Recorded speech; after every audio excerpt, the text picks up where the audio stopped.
Hello and welcome to the Kick in the Creatives podcast, hosted by myself, Sandra Busby, and my fellow creative Tara Roskell, offering you interviews, inspiration, motivation, and a gentle prod in the right direction. And for lots more information, challenges, and other useful tools to help you get creating, you can go to www.kickinthecreatives.com. And of course, this is where you can also find today's show notes. Enjoy the show.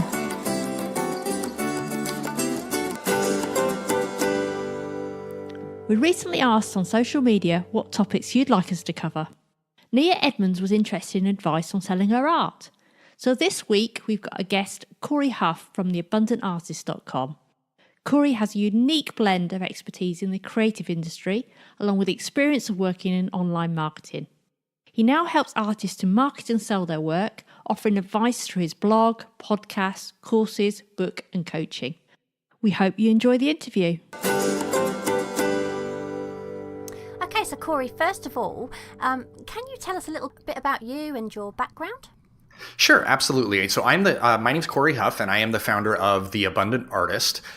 We have been around since 2009, and we help artists learn how to sell their art.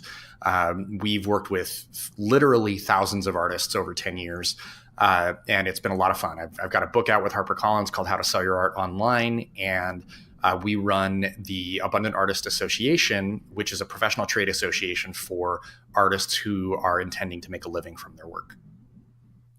So I know you help visual artists with their marketing rather than actors. And I know you're not actually a visual artist yourself, are you? So why did you decide to do that? Yeah, I have a weird professional history. I tend to follow the things that interest me. And I went to theater school, graduated in 2007 with a BFA in acting. But while I was in school, all my friends are performers and artists and things like that. And there's a lot of crossover between actors and performers and visual artists. And then I started getting into marketing. So when I graduated from college, I got a job in marketing. And I was, even in college, I was using the little marketing skills I had to get people to come out to the shows that we were doing. And as I got deeper into the marketing world, I started using my skills to help my friends and to help get people out to the shows we were producing, as well as helping my friends to sell their work. And I started a blog, which was originally just like a side project and a way for me to sort of explore how creative people make a living from their work. And it wasn't what The Abundant Artist is now at all. But as I started that blog, I started writing about how creative people could use some of the marketing skills that I was learning. And people started asking me to teach classes. Marketing directors from different theater departments and galleries and stuff asked me to come and talk about using the internet for marketing art. And it just gradually over time, it became the people who were interested in what I was doing were visual artists. And as I got pulled more and more into that world, that's the direction that The Abundant Artist eventually ended up going. It's been 10 years, so we've had a lot of time to evolve and grow. Wow, you really have. So the people that you're helping, how do these artists know they're ready to sell their art? Is there a point, do you think, that you come to when you think, yep, I can sell now? Yeah, that's a great question. I don't think for most artists, there's not really okay, I'm ready to sell moment. Quite often, artists will be showing their work to people and somebody will say, can I buy that? And the artist goes, I don't even know if I'm ready to sell it. And that's usually the moment when an artist is ready to start selling their work. It's usually before they know they're ready. Your audience will tell you. And, just like Austin Kleon says, you got to show your work to people. So keep making work, keep showing it to people, and eventually people will be interested in it. Or they might even ask you, hey, are you selling your work? And if you're not ready, you're not ready. That's fine. But every artist has to figure out for themselves when they're ready to start selling. Sort of if I were giving advice level, I would tell artists, have a series of work when you start selling. A lot of artists early in their career, they're exploring and they're just sort of working in their studio doing whatever they feel like doing each day. But there's no through line to their work. There's no reason that they're making the work they're making. They're just doing whatever they feel like making. And that can work if you're an intuitive painter and your style is really set and you just do what you do every time. But for a lot of artists, they're maybe technically capable of working in lots of different media in different ways. In that case, I would say, go find a thing that you're really passionate about and make art about that thing and sell that art. And that's when you'll start to see your sales pick up. So really, you're sort of saying about having a style really before you sell. Yeah, I think you do need to have a style developed. If you're just making whatever you feel like making and there's no through line in your work, it's going to be very difficult for people to take you seriously. We had some questions for you given to us by some of our listeners. So hopefully you don't mind if we asked on their behalf. Let's do it. Art Rookie Go, which presumably is an Instagram name, Tara. It is, yeah.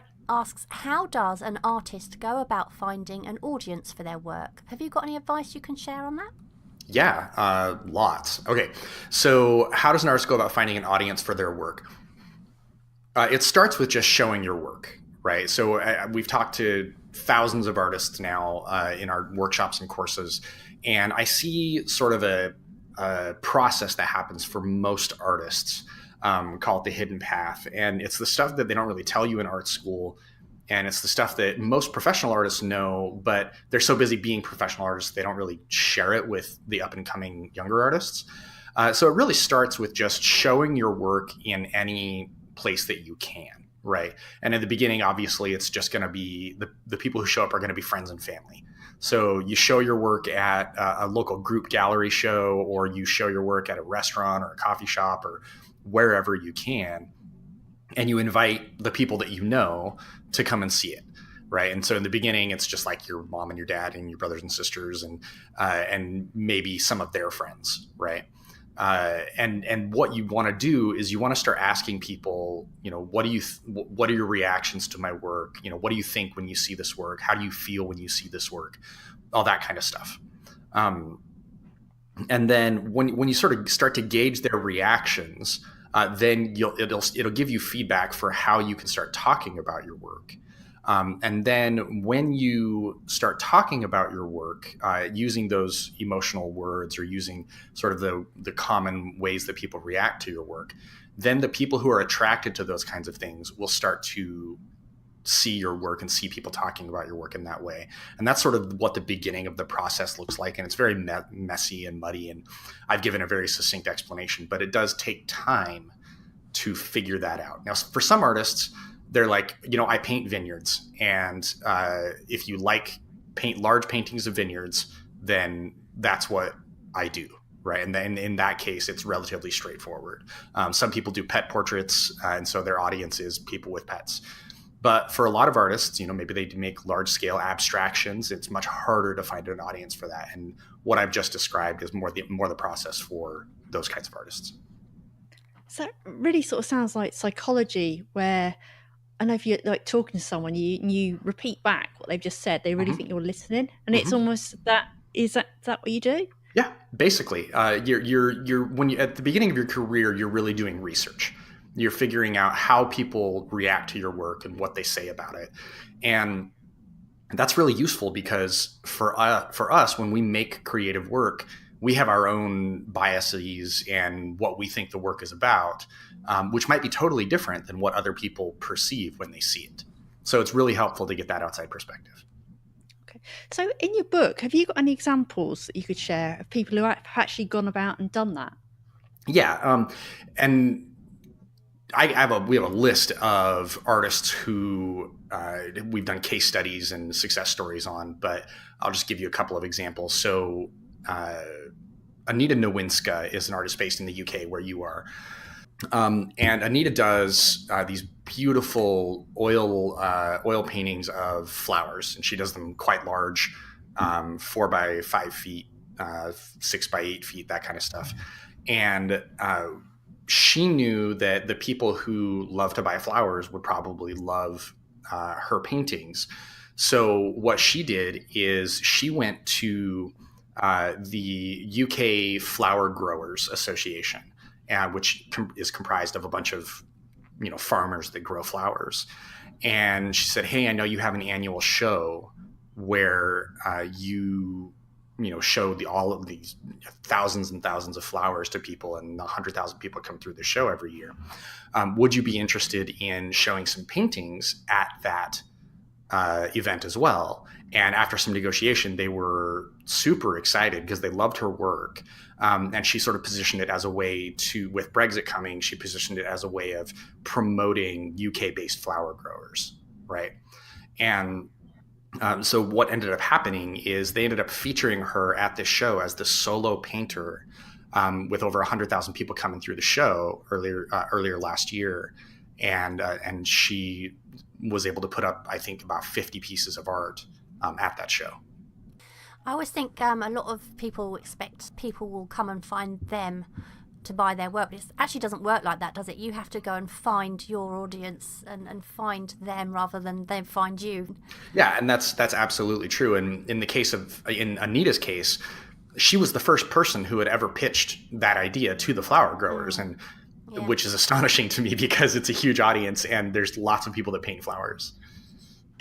We've got another social media person, Andrea England Art, and she says, what's the best way to market your art on social media without coming across as pushy while still encouraging people to respond? Yeah, I think most artists don't really need to worry about coming across as pushy. I have met very few artists who were too aggressive when it came to selling their work. Most artists have the opposite problem where they feel like they're being pushy when they're actually not. Okay. And we've got Kate Edmunds as well, and she's asked, when selling art through social media, how do you keep the interest going? Yeah, that's a pretty broad question, but I'll try to address it in a useful way. So keeping interest going, I presume that means like keeping sales going, keeping people not only engaged with the content, but keeping sales coming in. Obviously, you have to keep producing, but really it comes down to being so batching activity on the front end and then posting it in a spaced out way. So what I'll see a lot of artists do is when they are creating their work, you take the time to take pictures, to do time-lapse video, all that kind of stuff. And you do that while you're in the creation process. And then when you start marketing your work, you should have all of those pictures and videos and everything sort of ready to go. And then you space it out. So you put, for example, one post a day. Even though you might have been working on a series for 6 months, you save all that stuff until you're ready to start selling. And then you put out one post a day or 2 posts a day on social media. And then you can intersperse that with glimpses into your studio work, into your work in progress, the other parts of your life, right? Like your pets and your children and whatever you're doing to be involved in your community. One artist that I love on social media is Ashley Longshore, because she's not only showing you a glimpse into her studio, but also she just like when she finds random weird memes on the internet or just strange things online, she will screenshot that and post that on her Instagram account. Which I think is hilarious and totally on brand for her. So it doesn't just have to be about your work in progress and whatever's available. It can also be about whatever else is going on in your life. I always think with Instagram, I wonder whether it's sort of more important to be regular than it is. Is it more about quality or quantity? Do you know what I mean? It's really about quantity. It is. There's a recency bias in all social media. The more recent something is posted, the more likely somebody is to see it. They weight their algorithms that way. So it really is about quantity just as much as it is about quality. So if you've got a painting, so for example, I've taken all the time lapses, all stuff like that, would you keep repeating some of those posts as well? Or would it be like, okay, I've shown all those, it's done, it's, I can't do any more with that? You should definitely repeat yourself. What would you suggest the best ways are to promote art? And are there any platforms that you think perform really well for artists? So it's funny because I was on another podcast earlier today and somebody was asking me, all their questions were about Instagram. And Instagram is great and it's super trendy and it's definitely the one that all the artists love right now. And there definitely are collectors there. But I would also encourage people not to sleep on Facebook. Like there are artists on Facebook who have hundreds of thousands of followers, and even artists who don't have that many followers. There's a I have a friend who is a jewelry maker and a painter, and she has a private auction group on Facebook that she and a couple of artists put together. And every Saturday, they auction their art on Facebook. They tell their audiences about it. And they do quite well by auctioning their work on Facebook that way. So it's not really about the platform, like whether it's Facebook or Instagram or Fine Art America or whatever. It's more about how you use the platform and take advantage of the tools that the platform offers. Because regardless of the platform, you still need to draw attention to what you're doing, and you still need to do the marketing work. I know that nearly every painting I've ever sold has been through Facebook and not Instagram. So it's interesting you should say that. I do find that works for me better in a way. Although I do love what I love about Instagram is obviously on your feed, you see more what you want to see rather than loads of other rubbish. Whereas Facebook's a bit the other way, isn't it? But Instagram will get that way eventually.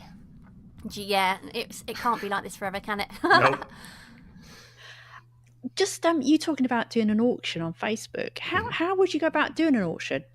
Because they don't have an actual feature built in for that, do they? No, there's not an auction feature like eBay or whatever, but you can tell people to send you private bids. You can even, I've seen artists do comment bids where people will just comment what they're willing to pay. And, they'll say, we're closing bids by 12 o'clock or whatever. And, whoever bids the highest amount wins it, and then they have 24 hours to pay. Oh, okay. Yeah. So how important is it, do you think, to build an email list? Because we all hear about these sort of email lists. And it's the most important marketing activity that you do. You think it works then? Yeah. Because it's not just about the email. It's the fact that you are developing a one-to-one opt-in relationship with people where they're really signing up to say, hey, I want to hear from this artist. And then you have a way of contacting them and reaching out to them directly. And email is much more intimate than social media. So you're really reaching directly to that person rather than just broadcasting on a social platform. So what sort of things would you suggest to send out on the email list? It's not that much different than what you do on social media. You want to give people an idea of your work in progress. You want to let people know about shows you have coming up, all that kind of stuff. It's just that it's more intimate. And also my experience has been that you will be far more likely to sell something when you email it to people rather than posting it on social media. There's a fine line though, isn't there, between sending out emails that don't annoy people and then sending them to a point where they just unsubscribe because you're bothering them every week. So what would you say would be an ideal kind of amount of emails to send per month, say?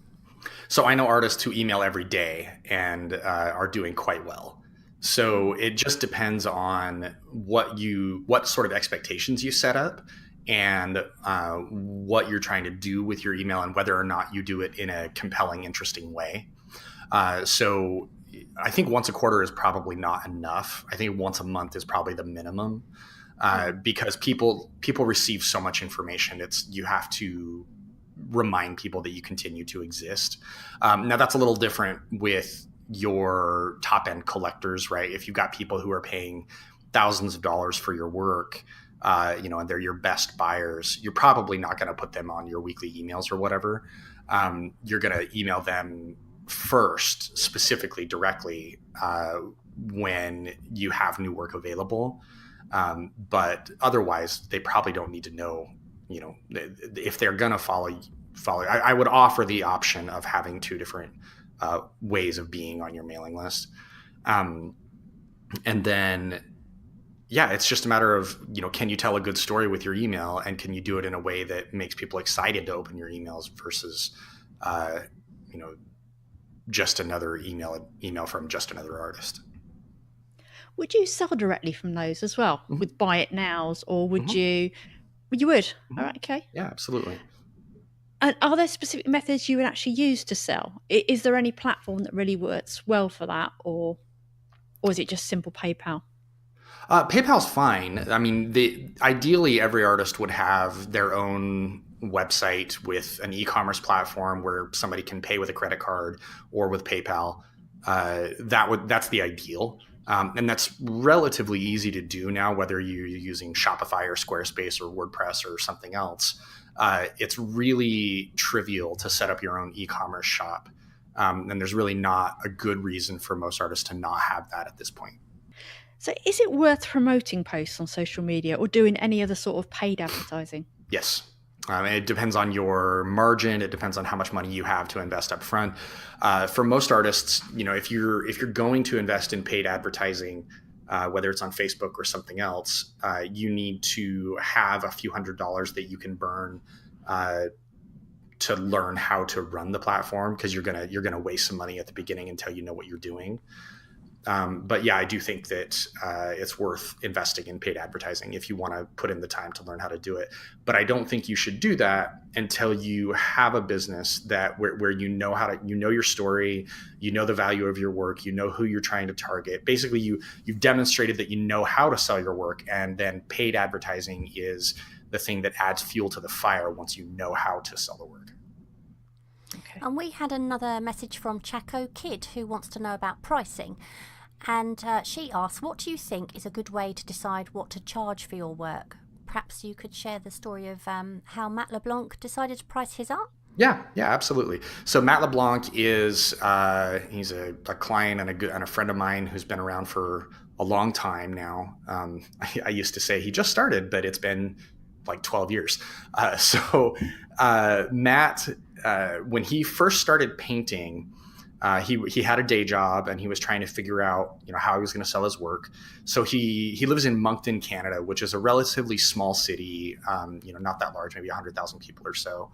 And he was trying to figure out where he should price his work. So he looked around, he looked at all the other artists who were doing abstract art in the area, not only his city, but in his province. And he noticed that there was a lot of very cheap art and there was a lot of expensive art, but there was very little art that was in the middle. So when he started showing his work, he intentionally priced his work in the middle tier, which worked out really well for those people who are maybe buying a house and are looking to decorate their new house. He ended up going to a lot of home decor trade shows and selling his work there. And that's what got him to the point where he could quit his day job and be making a living from his work. So it was interesting to see him take that sort of intentional pricing strategy. So if someone else came along though and they weren't sure what to do with their pricing, Mm-hmm. do you have any ideas to suggest? And is there a way to price by size of painting or type or anything like that? Yeah, so the normal pricing for most art is by size, right? You take your length plus width and then you multiply it by some dollar amount. And what I usually recommend artists do is, if you have no idea how to price your work at all, go find 20 or 30 other artists whose work is similar to yours. Doesn't have to be the same, but similar. And see, how does your work stack up? Is it better than theirs? Is it worse than theirs? And then, is the artist famous or not? Because the more demand for an artist's work there is, the more the prices are going to go up. So then you start to see where your work fits in the quality and then in the demand spectrum across all those artists. And then you sort of pick a range for where you think you can start out at. And it's okay to start low. And then you start out there and then you reverse engineer the formula. You say, okay, I think this is about how much my work should cost. So then I take that price, call it $500, and you say, well, what's the length and width of the work, and how does that formula reach out to $500? And then you apply that formula consistently across all of your work so that your work has a uniform pricing that scales well with size. And then you can, and then you start out selling that way. So how would you go about putting it up? Would it just, as soon as you get the demand there, you up it, or? Yeah, a good indicator is usually resentment. When you start selling your work, and if you start to feel like you're not making enough and you're getting frustrated that you're selling your work for too little, or you feel like people are getting too good of a deal on your work, that's usually a good indicator for you to raise your prices. Also, if you're so busy that you have a backlog and a wait list for your work, then it's also time to raise your prices. I've always been told that it's not a good idea to put your artwork down. It's got to go up and never down. And I know that there are some artists I know who do like a sale in January and all this, and I'm not sure that's a good idea. What are your thoughts on that? I generally am not a big fan of sales for luxury products. You never see like a luxury car or a luxury purse go on sale, and it's usually the same with art. What I'll usually say is if you do want to do some kind of sale, make it a value add where if you buy an original, you get a free print or a free ACEO or something like that, rather than discounting your work. Sorry, ACEO. Maybe that's only a US term. It's like a 3x5 card that has your work on it. It's sort of like a business card for artists. I've got a question from Inklets, and she says, how do you figure out what kind of market your particular style is best for? For example, licensing, originals in galleries or online? Yeah, this is where it really pays to be educated in what other artists are doing. Yeah. So go find 20 or 30 other artists and see what they're doing. Are they showing in galleries? Are they showing online? Do they have licensing deals? And a lot of that information you can just get from their website. And this is a lot of work, right? Whenever I work with somebody directly, this is one of the first things that we do is I say, go research 20 or 30 other artists, and that it might take them 10 to 20 hours to do this work, but it's really, really important because it's going to tell you a lot about your market.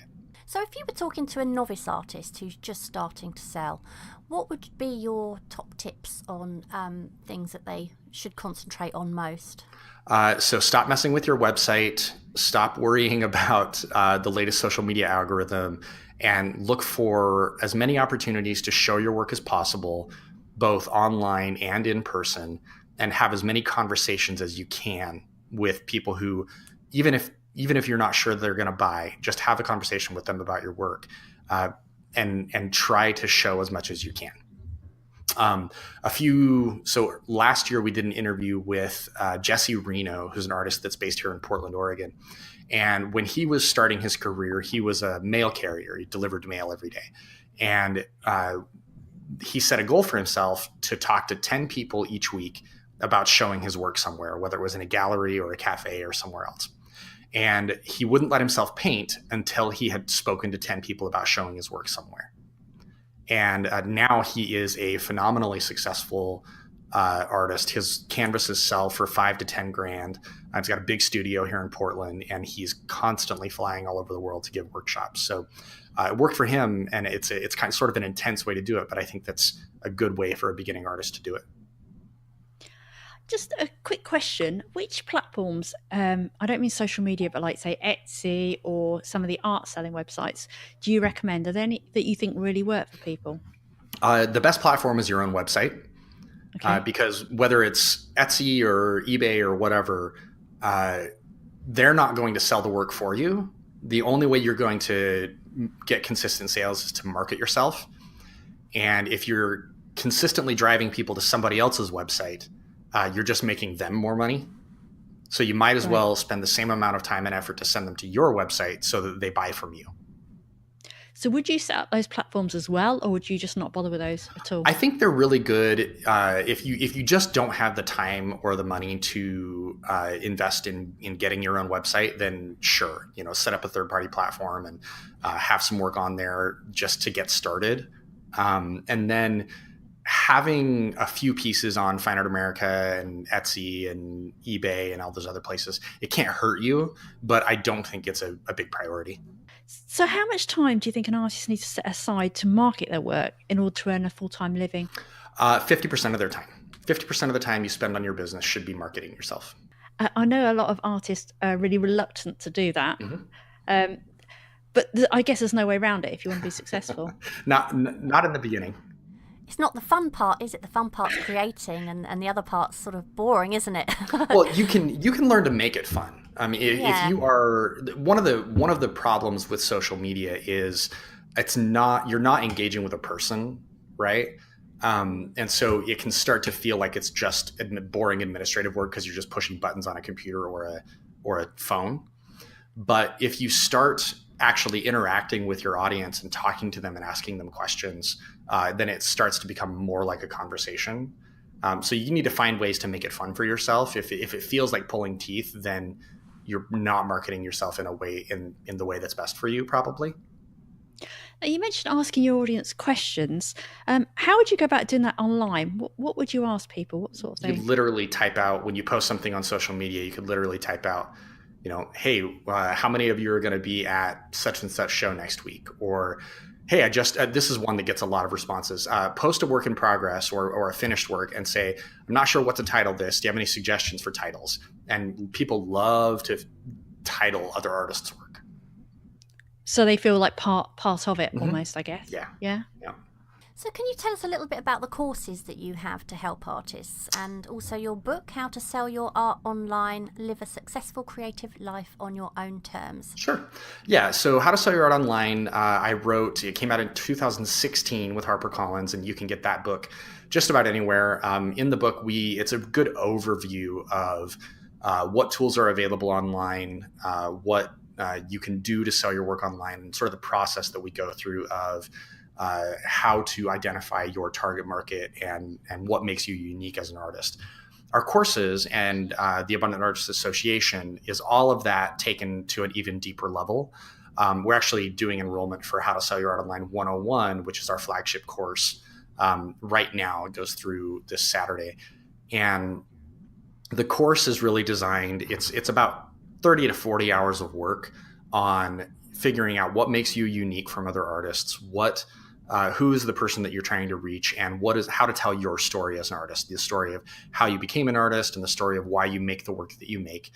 Even if you don't think there's a story there, I promise we can help you develop that. And then from there, our other courses are designed to help you figure out how to sell your work on using email or social media or whatever else. But really, the 101 course is our foundational course on selling your art. So you mentioned there you finding your story. So what do you mean by your story? Sure. So human brains are wired for story, and we want to put a narrative onto everything. Right. That's why you see work like there's a specific artist whose name escapes me, but a lot of times you'll see this with abstract work. People will say, well, my kid could do that. Right. And but then what they don't understand is the technique that's actually involved and how difficult it is. So giving people an understanding of who you are as an artist and how you came to that point in your career and why you're making the work in that way and what you're responding to, all of that wrapped into a narrative is the thing that sells your work. So does it have to be like as short as an elevator pitch, that sort of thing? It doesn't have to be that short. It's helpful if somebody says, what do you do? And you say, I'm an artist. And they say, oh, well, what kind of artist? And then you can give them your 30-second elevator pitch. But it doesn't have to be that short. It can be, long and involved as long as you tell it in an interesting and compelling way. So what are your plans for the future? What are my plans for the future? That's a great question. So the Abundant Artists Association, we are at just over 500 professional artists as members. And the association really exists to change the conversation in the fine art world and to raise the game for how independent professional artists market themselves and sell themselves. We want professional artists everywhere to market themselves in the best way possible, in the most effective way possible, and to show other artists that it's possible to make a living from your work, even without necessarily being represented by a gallery. So that's what we're working towards, is helping more and more artists do that. Just quickly, what you were saying then about a gallery. Mm-hmm.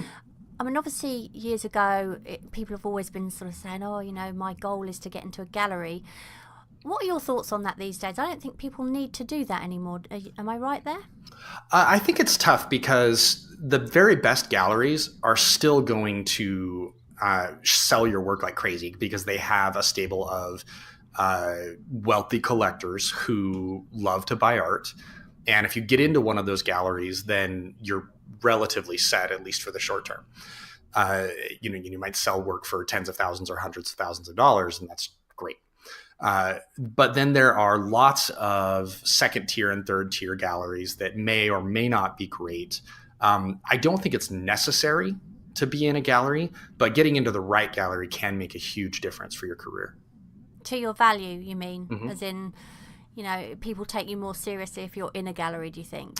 I think some collectors do, especially older collectors, but definitely younger collectors are a lot more open to the idea that an artist's work can be great even if they're not necessarily in a gallery. Galleries are actually having a bit of an existential crisis right now because the young rich people, like the young tech people in San Francisco, they don't go to galleries. They have no interest in that scene, but they still buy art. So they have to find other ways to sell to those people. So you're talking about these collectors. How would someone go about finding these collectors apart from buy galleries? It's just networking. So if you know that, for example, I mentioned Anita Nowinski earlier, she makes large-scale paintings of flowers. So she went to where there's going to be a large audience of people who really love flowers and began networking that way. So where can people find out more about you? Our website is theabundantartist.com, and you can find all the information about our books and our classes and everything else there. And if you want to reach out to me personally, I'm on Facebook under Cory Huff. We're also on Instagram. Feel free to reach out. Thank you very much. Thanks very much for taking the time to talk to us. Thanks so much for having me. Thanks ever so much. Take care. Bye. Bye. Thank you so much for listening. We hope you enjoyed the episode, and if you did, perhaps you'd like to share it and leave a review for us on iTunes. Back soon.